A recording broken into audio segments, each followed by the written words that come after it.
का अवतल दर्पण के लिए। तो देखो दर्पण सूत्र क्या होता है, 1/f बराबर 1/v प्लस 1/। अवतल दर्पण के लिए भी वही आएगा और उत्तल दर्पण के लिए भी वही आएगा। अवतल दर्पण में दो प्रकार की स्थितियां होंगी, आभासी प्रतिबिंब के लिए और वास्तविक प्रतिबिंब के लिए, जबकि उत्तल दर्पण में केवल एक स्थिति होगी, आभासी प्रतिबिंब के लिए। तो चलो अवतल दर्पण में आते हैं और वास्तविक प्रतिबिंब के लिए बात करते हैं। इसके लिए जब प्रतिबिंब वास्तविक हो, ध्यान देंगे सब लोग, फिगर बना लेते हैं। यह क्या है, मुख्य अक्ष, ये कौन सा दर्पण है, वास्तविक प्रतिबिंब बनाना है। तो अवतल दर्पण में वास्तविक प्रतिबिंब बनने की 5 स्थितियां होती हैं, कितनी, ठीक है, 5 मालूम है। तो हम उसमें से किसी एक स्थिति को लेंगे। बेस कंडीशन क्या होती है कि आप इसको जस्ट अनंत और वक्रता केंद्र के बीच में रख दीजिए। तो एक वस्तु ले लिया हमने ए बी, जिसको अनंत और वक्रता केंद्र के बीच में रख दिया। अब आप जानते हैं कि पहली किरण क्या होगी, मुख्य अक्ष के समांतर चलेगी। पहली किरण मुख्य अक्ष के और परावर्तन के पश्चात किससे होकर जाएगी, जब से दूसरी किरण सीधे सीधे किस पे आएगी, ध्रुव पर आएगी यार, पी पर, सी पर भी आ सकती, सी से भी आ सकती है, हम ध्रुव से डालते हैं, ठीक है। तो ये वाला कोण हो गया थीटा, जितने ही कोण से आएगा उतने कोण से चला जाएगा, ये कोण बनाते हुए कुछ, ठीक, बोलो भाई, सही बन गया ना प्रतिबिंब। चलो यहां पर एक पॉइंट हो जाएगा बी डैश, लंब डाल देना ए डैश, ए डैश बी डैश क्या हो जाएगा, प्रतिबिंब, ठीक है। अब ये मैटर नहीं करता है कैसा है, छोटा है बड़ा है, उससे मतलब नहीं है, बस बन गया। तो अब हम डेरिवेशन करेंगे इस। तो अब यहां पे ध्यान दीजिएगा, हम समरूप त्रिभुज लेंगे।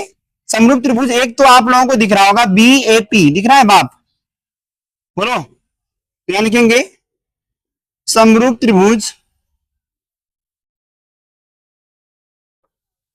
B A P.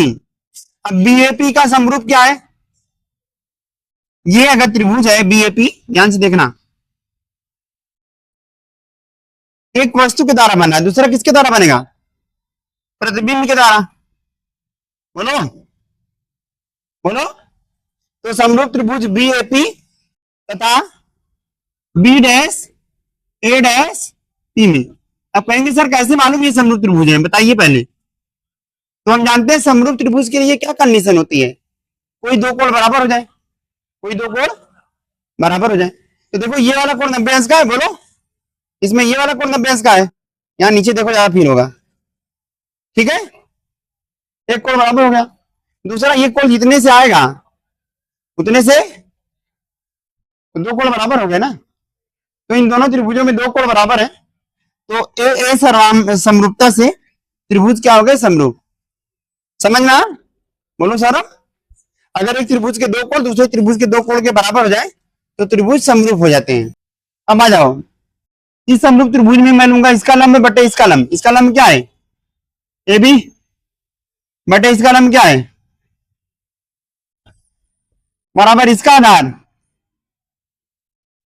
बोलो यार, पी ए, बटे इसका आधार पी ए डैश। समझ में आया।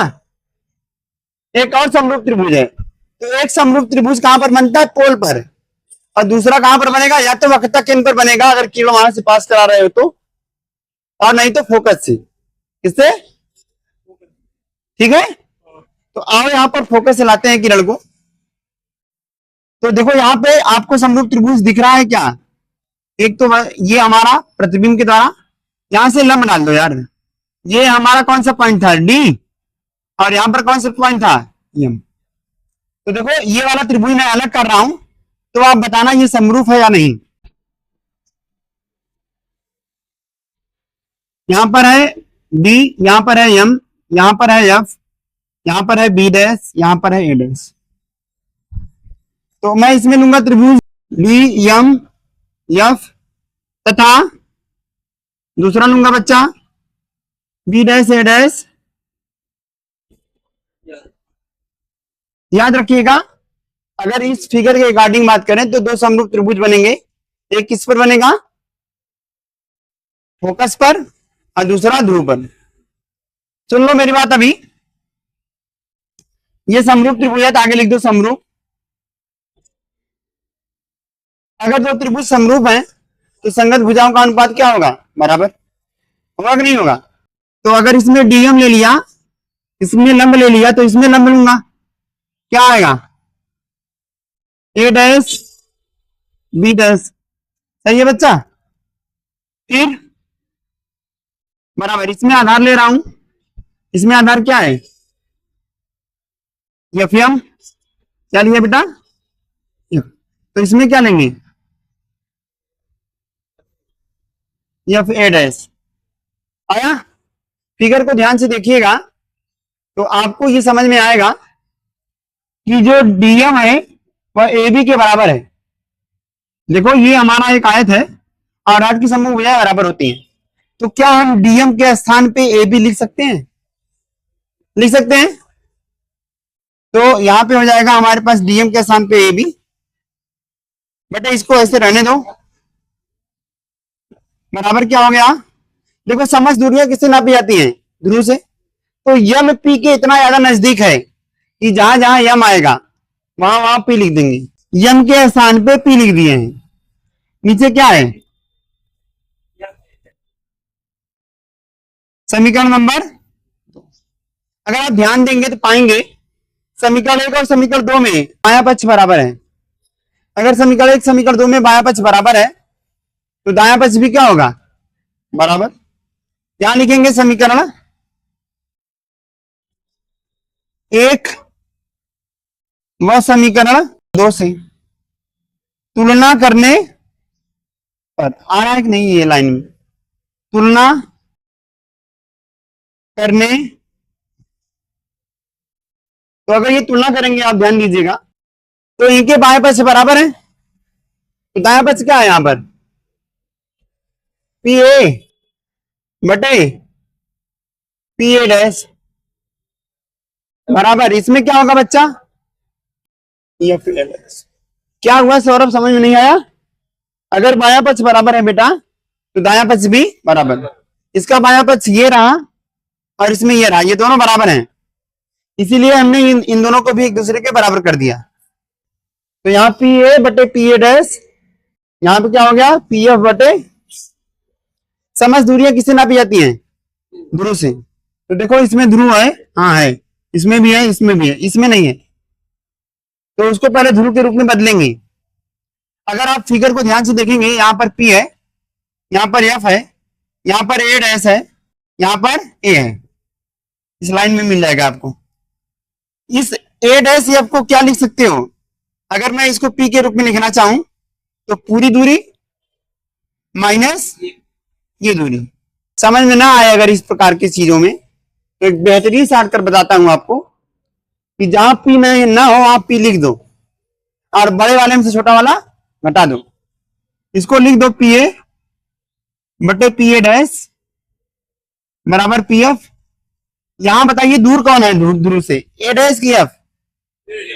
तो पहले ये लिखिए, इसमें पी जोड़ के लिखो, P A dash minus P F. आप देख सकते हो अगर टोटल दूरी में से ये दूरी घटा दूं तो ए डैश एफ आ जाएगा। आया समझ में? तो जहां ध्रुव नहीं है वहां ध्रुव लिख के घटा दिया करो, लेकिन याद रखिएगा दूर वाला पॉइंट पहले, नजदीक वाला बाद में। अगर दोनों विपरीत दिशा में होते तो बीच में प्लस का यूज होता है। ठीक, अब सब मान रख दो। पी ए क्या है? पी ए बराबर वस्तु से ध्रुव की दूरी यूज, और पी ए डैश क्या है? प्रतिबिंब से ध्रुव की दूरी। अगला क्या आएगा? पी एफ, फोकस से ध्रुव की दूरी। इसको स्मॉल एफ से दिखाते हैं। वैल्यू रख दो बच्चा। पी ए का वैल्यू कितना है? यू। बताओ यू माइनस में होगा प्लस में? सौरभ बताएगा। क्यों माइनस होगा बेटा? क्योंकि सब बाई तरफ है, बात खत्म। इधर तो होगा माइनस। तो यहां से यहां की दूरी ये यू है, क्योंकि ये हमारा बाई ओर है, साजन मेरा उस, तो ये बाई ओर है इसीलिए माइनस में होगा।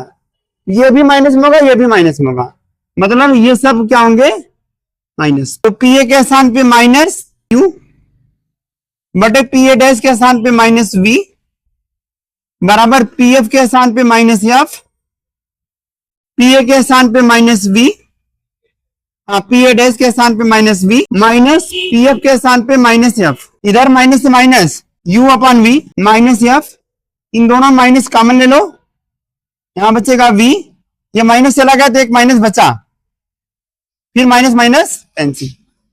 अब क्रॉस मल्टीप्लाई कर दो, इसका इसमें मल्टीप्लाई, यूवी तुम्हारा नाम आ गया देखो आज, माइनस इसका गुणा इसमें यूएफ, सही है, बराबर इसका इसमें गुणा वीएफ, एफ वाला पर एक तरफ कर लो, तो ये माइनस से इधर आएगा यूवी बराबर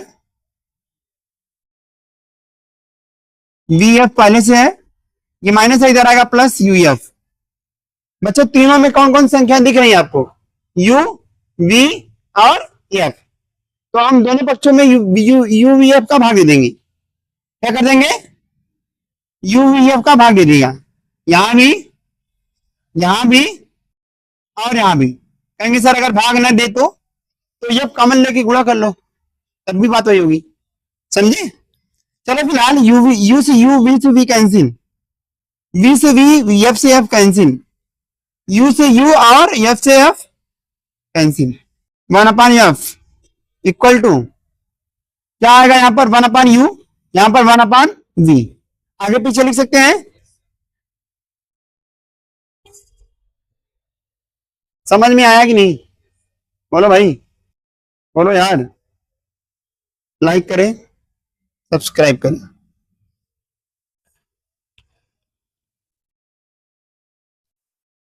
अभी तक आप वीडियो को देख रहे हैं या तो सब्सक्राइब कर लो।